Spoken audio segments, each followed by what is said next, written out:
This presentation synthesizes each member's view on what we learned from Sandpits.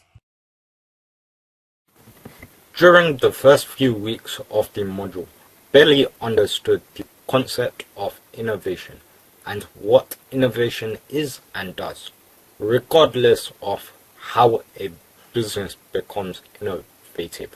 When starting the first Sandpit, we had no idea as to what was going on when our faces were like this. Having now nearly finished the module, we feel that we have understood the madness and can confidently say that we got it.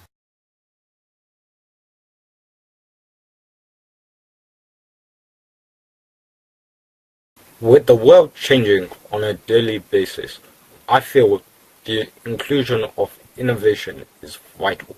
However, many will agree otherwise.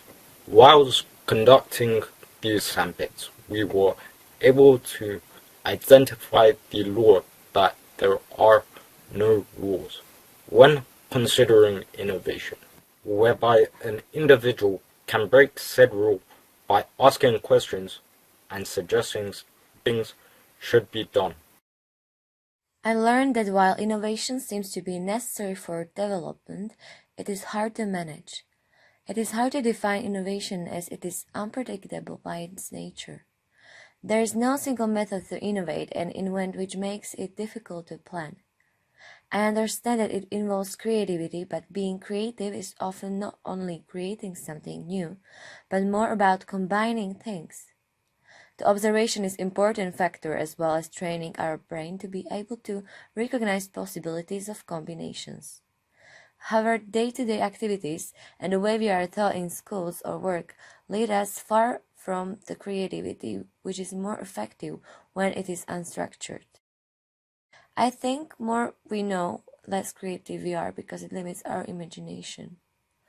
Therefore, I see playing just like we did in Sandpits as a technique in which we can come up with ideas and be kids for a while again.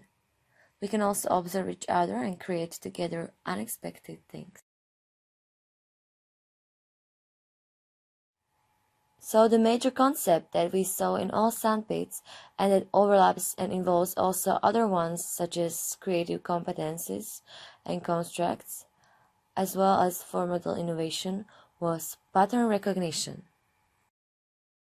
The process of pattern recognition involves matching the information received with the information already stored in the brain. Making the connection between memories and information perceived is a step of pattern recognition called identification. Pattern recognition requires repetition of experience. Less experience results in less pattern matching. More experience results in more pattern matching. Humans are amazing pattern recognition machines. They have the ability to recognize many different types of patterns and then transform these into concrete actionable steps. This links to the importance of constructs of creativity and creative competencies. These are common examples of visual illusions, but they remind us of the way our brains work. We process a great deal of visual information and try and make sense of it. And when we see a pattern we think we recognize, then our brains lock on to that and reinforce the image as that thing. The illusions work because the same pattern can be interpreted in different ways. Pattern recognition is a key skill, but it can have its downside because the brain not only looks for patterns, but also then reinforces the one we think we see. It becomes difficult to see alternative interpretations, especially of fuzzy information, so in situations where we need flexibility and creativity, where we are trying to find something new, it can be a disadvantage. We see what our brains want us to see, rather than what else might be there. Sometimes the problem is at a group level where we develop a collective mindset, a way of looking at a problem which represents familiar patterns. The collective mindset could be seen in our Sandpits too, where it was often hard to not follow the first initiative. However, by mining our knowledge, we can train our brain and develop our ability to recognize patterns and use this skill to innovate. We saw Sandpits as a way to do so and as a practice that helped us to discover all tricky aspects of innovation. Most adults have played with Lego bricks or something similar during their childhood, and naturally wanting to create and develop your own ideas. Whilst building, as a kid, you don't wish to think and question, as you just wish to build your own thing. While exploring the unknown is a key factor, as you never know what the end result is going to look like. Lego bricks are really great for occupying busy hands and offer a creative outlet for kids of all ages.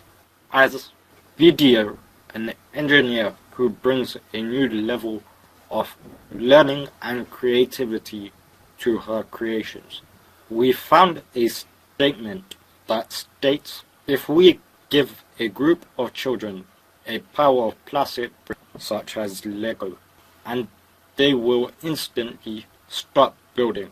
With some experimentation, they might soon produce something recognizable, which clearly states to us that pattern recognition is introduced while playing with Lego. In all Sandpits, we started to do with things something familiar to us or recognize patterns. For example, with cars, we created organized rally. However, later we took the rolls and used it as a jump rope, which were the first signs of more spontaneous fun. Similarly, when playing with bottle caps, we started putting it next to each other to create pictures, mosaics, and recognizable images. Toilet rolls were harder to play with, but they can be used in many ways for creative crafts. The structure is, for example, in the round shape and how we can put it on each other to build a pyramid. During Sandpit 5, we visited Hard Work Cafe, which is based in Burntoke. During the visit, we had to identify key innovation tactics used by Hard Work Cafe in order for them to build their business. Hard Work Cafe recognized a pattern within their competitors in their local area and opened a similar cafe. They observed and identified what their competitors and realized they needed a change, having implemented a radical innovation. A radical innovation is one that has a significant impact on a market and on the economic activity of firms in that market. This concept focuses on the impact of innovations as opposed to their novelty.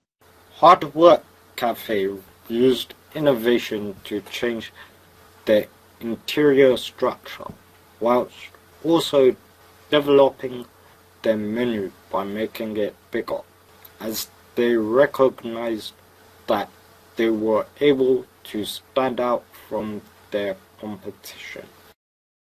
In our last Sandpit, we were supposed to bring our own staff, and it was what I learned. It was hard to be creative and create anything out of it. Moreover, we also only brought mostly trash. We were like lazy to think about anything, and it was hard to be creative without solving a problem or being given a task. So we only created this kind of new pencil holder and covered Porsche like this. For example, when I was solving a problem, I didn't have a blade for my blue bed. I came up with this kind of solution and created new blade for my blue bed, which looked like this. It was much easier to put together even unrelated things and create something new from something which is normally used for something completely else. After completing all these Sandpits, we were able to conclude that each Sandpit was a test, basically seeing how we would react and whether or not we would follow everyone else. From what we learned, we would conclude that intelligence is really just a matter of being able to store more patterns than anyone else. And if so, then by being aware of them can make us the innovators.